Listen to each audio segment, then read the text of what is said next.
Hello everyone. Today we are going to start our new poem, The Listener, written by Walter de la Mare. He was born in 1873 and died on 1956. This poem under analysis was published in 1912. Our poet Walter de la Mare started his literacy career at the age of 22 and he continued to publish till the end of his life. Most of his writing have an airy fantastic quality which serves as a mean of entry into the world of deeper reality. Now coming to the poem, this is a poem of supernatural power. The poem is full of awe and mystery and it contains strange incident. In this poem, our protagonist, which is a traveler, goes to a haunted house which was full of ghosts. सबसे पहले मैं poem की reading लूँगी, उसके बाद explanation होगी और explanation के साथ साथ पोइटिक डिवाइसेस के बारे में आपको बता दिया जाएगा. Now coming to the reading of the poem. Is anybody there? Said the traveler, knocking on the moonlit door, and his horse in the silence chomped the grasses of the forest ferny floor. And a bird flew up out of the turret above the traveller's head, and he smote upon the door a second time. Is there anybody there? He said, but no one descended to the traveller. No head from the leaf-fringed sill leaned over and looked into his grey eyes, where he stood perplexed and still. But only a host of phantom listeners that dwelt in the lone house then stood listening in the quiet of the moonlight to that voice from the world of man, stood thronging the faint moonbeam on the dark stair that goes down to the empty hall, hearkening in an air stirred and shaken by the lonely traveller's call, and he felt in his heart their strangeness, their stillness, answering his cry, while his horse moved, cropping the dark turf, neath the starred and leafy sky. For the suddenly smote the door even louder and lifted his head. Tell them I came and no one answered, that I kept my word, he said. Never the least stir made the listeners, though every word he spake fell echoing through the shadowiness of the still house. From the one man left awake, they heard his foot upon the stair, and the sound of iron on stone, and how the silence surged softly backward when the plunging hoops were gone. This is the reading part. Now coming to the explanation and poetic devices of the poem. This poem is a single stanza poem of 36 lines. It has a rhyme scheme ABCB. Poet was fond of ghost stories. Airy atmosphere is there in the poem. It is an encounter of traveler with supernatural power. तो जैसे कि हम poem में देख रहे हैं, poem एक single स्टैंजे में है. इसमें 36 लाइंस हैं, राइम स्कीम भी है. पोइम में आपको एक पैटर्न भी दिखेगा. तो हम जब पोइम को देख रहे हैं, ट्रैवलर, डोर, ग्रासेस, फ्लोर, इससे हमें पता चल रहा है यहाँ पे एक राइम स्कीम है. अगर हम पोइम को लाइन टू लाइन मीनिंग लें तो यहाँ पे is anybody there said the traveller. Traveller कहता है वो एक जंगल में आया है, मकान के बाहर खड़ा है, नॉक कर रहा है. Knocking on the moonlit door, वो दरवाज़ा नॉक कर रहा है. जो जिस दरवाज़े को वो नॉक कर रहा है वहाँ पे चांद की रोशनी पड़ रही है और चांद की रोशनी की वजह से दरवाज़े पे जो है वो दरवाज़ा क्लियर दिख रहा है. रात है. मूनलिट डोर से हमें ये पता चल रहा है कि रात का समय है. टाइम ऑफ द पोएम जो है वो मिडनाइट है. जो ट्रेवलर है रात के वक्त वहाँ पे गया है घर के बाहर। And his horse in the silence chomped the grasses, उसका घोड़ा जो है वो घास को खा रहा है। यहाँ से ये पता चल रहा है हमें कि जो हमारा ट्रेवलर है वो घोड़े में बैठ के जंगल में उस मकान के बाहर गया है।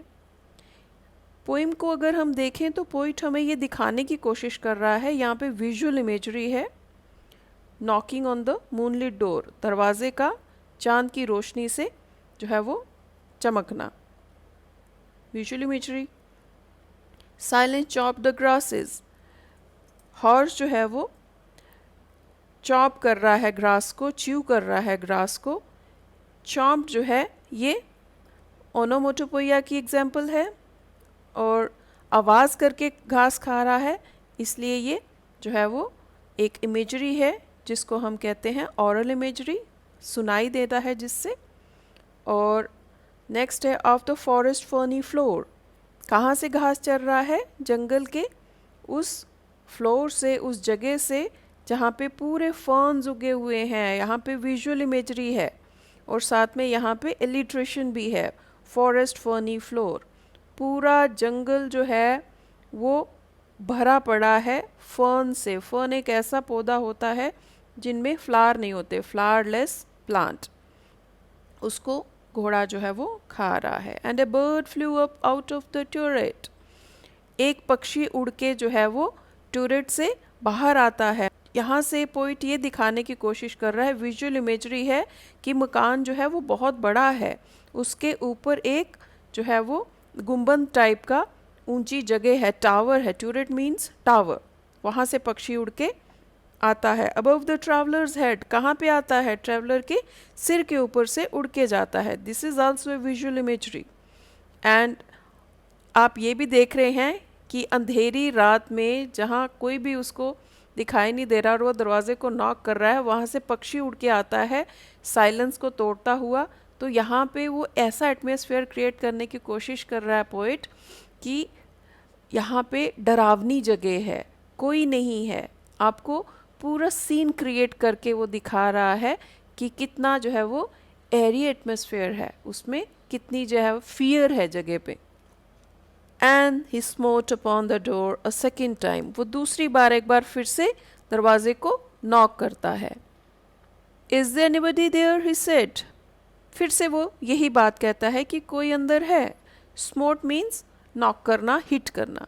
But no one descended to the traveller, फिर से एक बार वो नॉक करता है लेकिन कोई भी वहाँ पे नहीं आता, डिसेंडेड होता है कम डाउन, सीढ़ियों को उतर के नीचे की तरफ आना, लेकिन वहाँ पे ट्रैवलर के पास कोई नहीं पहुँचता। नो हेड फ्रॉम लीव फ्रिंसिल, कोई भी वहाँ से कोई सिर नहीं दिखाई देता, कोई बाहर जो है वो झांक कर नहीं देखता। लीव फ्रिंसिल, लीफ मतलब लीफ से भरा हुआ, सिल होता है बेस, खिड़की का बेस जहाँ पे पूरे पत्ते ही पत्ते हैं। यहाँ पे भी विजुअल इमेजरी जो है वो पोइट आपको दिखाने की कोशिश कर रहा है।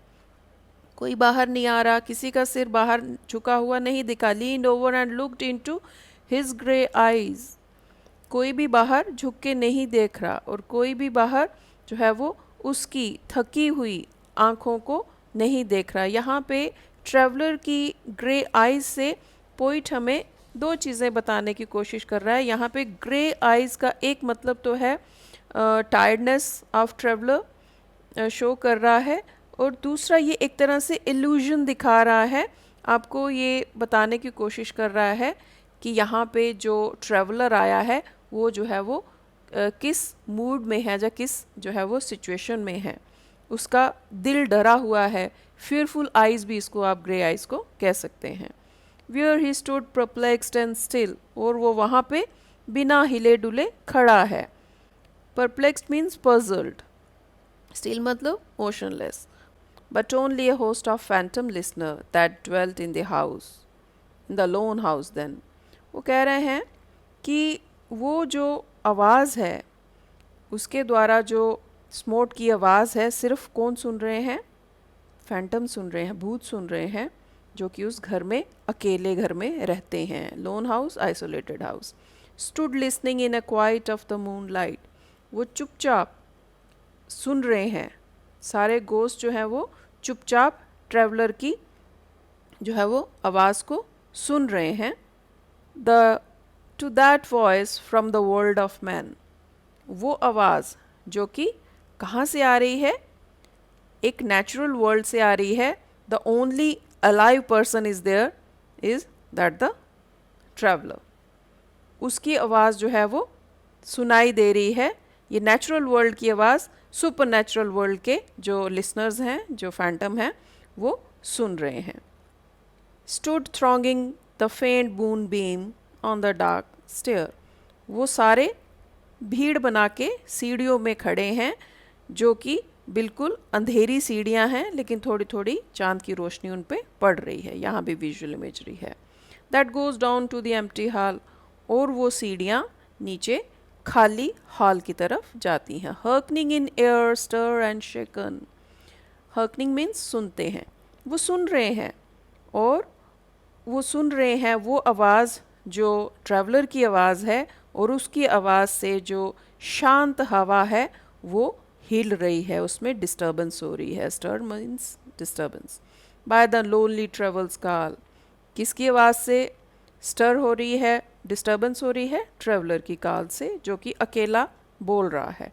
And he felt in his heart their strangeness, और वो अंदर से महसूस करता है, ये अजीब फीलिंग उसको हो रही है. स्ट्रेंजनेस, स्ट्रेंजनेस मतलब अजीब फीलिंग हो रही है उसको, वो डरा सा महसूस कर रहा है. क्यों? क्योंकि उसकी आवाज़ कोई सुन नहीं रहा, उसकी आवाज़ की कोई रिप्लाई नहीं आ रही. Their stillness answering his cry, उनका जो चुप रहना है, उसकी आवाज़, उसकी शोर या उसके रोने को, उसकी जो वेलिंग है, उसकी आवाज़ की रिप्लाई सिर्फ स्टिलनेस में आ रही है. स्टिलनेस मतलब विदाउट एनी मूवमेंट, कोई भी आवाज़ का रिप्लाई वो नहीं ले पा रहा. While his horse moved cropping the dark turf neath the star and leafy sky, और उसका घोड़ा जो है वो चर रहा है, किसको? जंगल की सरफेस को. Neath the star and leafy sky, neath मतलब अंडर, कहाँ? सितारों के नीचे और पेड़ों के बीच में, पत्तों. लीफी स्काई मतलब all over there is leaf, जंगल घना है. यहाँ से वो आपको विजुअल इमेजरी दिखाने की कोशिश कर रहे हैं कि घोड़ा जो है वह चर रहा है, क्रॉपिंग, ईटिंग, किसको? टर्फ को. Turf means floor of the forest.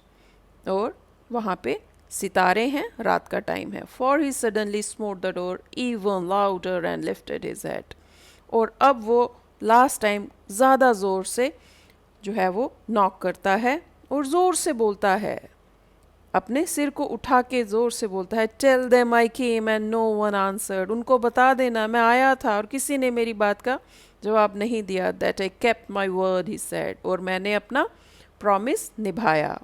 यहाँ से ये पता चलता है कि ट्रैवलर ने शायद पहले किसी से कोई प्रॉमिस किया हो मिलने का, और वो मिलने के लिए वहाँ पे आया था उससे. Never the least are made the listener though every word he spoke, वो कुछ नहीं बोलते हैं. लिसनर्स जो हैं यहाँ पे फैंटम हैं, वो उसकी इस लास्ट क्राई का, लास्ट जो स्मोट की है उसने डोर पे नॉक, उसका भी रिप्लाई नहीं करते हैं. स्पेक, स्पोक के लिए कहा गया है. Fell echoing through the shadowiness of the still house from one man left awake, और जो उसकी आवाज़ थी वो वापस पूरे खाली घर से टकरा के वापस आ जाती है. इकोइंग मतलब फिर से उसी को सुनाई देती है, लेकिन कोई भी उसकी जवाब बात का नहीं देता. यहाँ पे सिर्फ अंदर डार्क रिफ्लेक्शन ही है, घर के अंदर डार्क रिफ्लेक्शन. शैडोइनेस मतलब डार्क रिफ्लेक्शन. स्टिल हाउस मतलब साइलेंट हाउस. यहाँ पे सिर्फ एक ही आदमी है, वही ट्रैवलर है. Ay they heard his foot upon the stirrup, उसके बाद ए मतलब यस, उन्होंने सुना.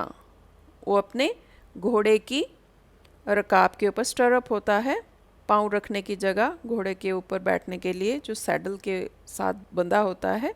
It's a type of loop to hold the feet. तो उस पे पाँव रख के जो है वो घोड़े पे बैठ जाता है। लिसनर सुन रहे हैं। And the sound of the iron on stone, उसके बाद दौड़ते हुए घोड़े के पैरों की आवाज़ पत्थर पे जिस तरह से पड़ रही है वो सुन रहे हैं। And how the silence softly backward, और धीरे धीरे जो है फिर से शांति वापस आ जाती है घर की और जंगल की। When the plunging hoofs were gone, आज जो है वो धीरे धीरे ख़त्म हो जाती है। ये है आपकी पोइम। यहाँ पे मैंने आपको जो है वो कुछ मार्क करके बताए हैं पोइटिक डिवाइसेस किस तरह से इस्तेमाल किए गए हैं। यहाँ पे पोइटिक डिवाइसेस जो यूज़ हुए हैं, मैंने इमेजरी को मार्क नहीं किया है, मैंने साथ साथ में आपको बताया है कहाँ कहाँ इमेजरी यूज़ हुई है, क्योंकि बहुत ज़्यादा ऑलमोस्ट सभी लाइन में इमेजरी है, इसलिए ज़्यादा मैंने मार्क नहीं किया। यहाँ पे मैंने ये फर्स्ट जो लिखा है poetic device, this is enjoyment, second is metaphor, third is ओनोमेटोपोइया, alliteration, anaphora, paradox and allusion। इनके कलर से आप आइडेंटिफाई कर लेना कि कहाँ कहाँ मैंने मार्क किया हुआ है। यहाँ पे enjambment फर्स्ट ऑफ ऑल अगर मैंने आपको बताने की ज़रूरत है, मैं बता देती हूँ। enjambment का मतलब होता है सेंटेंस जो है वो कंटिन्यू रहता है, ख़त्म नहीं होता। तो जहाँ भी आप अगर देखें सेंटेंस जो है वो कैरी ऑन होता है in the next line, that is enjambment। तो grasses, sill, listener, moonlight, shaken, then, even, house, spake। यहाँ तो आपको मैंने यहाँ पे मार्क करके दिया है, आप अपने बुक में देखिएगा कि लाइन के लास्ट में कोई फुल स्टॉप, कॉमा, कॉलन कुछ नहीं है, लाइन जो है वो कंटिन्यू हो रही है। इसलिए इन सेंटेंसेस के आगे जो है मैंने आपको enjambment यूज़ हुई है ये दिखाने की कोशिश की है। Next is metaphor. Metaphor is used in this line, but only a host of phantom listener to that voice from the world of man, hearkening in the air, stir and shaken। And this line, and how the silencers softly backward when the plunging hooves were gone। This is metaphor is used। Next is onomatopoeia. Onomatopoeia होता है sound, जैसे कि हिस, chirp, तो जो भी birds या animals की sounds होती हैं उसको ओनोमोटोपोइया कहते हैं। तो यहाँ पे चॉम्प्ड, चॉम्प्ड मीन्स जब वो च्यू कर रहा था ग्रास को, जो आवाज़ आ रही थी, chomped, smote, stirred and shaken, echoing, plunging hoofs, onomatopoeia के एग्जाम्पल है। Next is alliteration।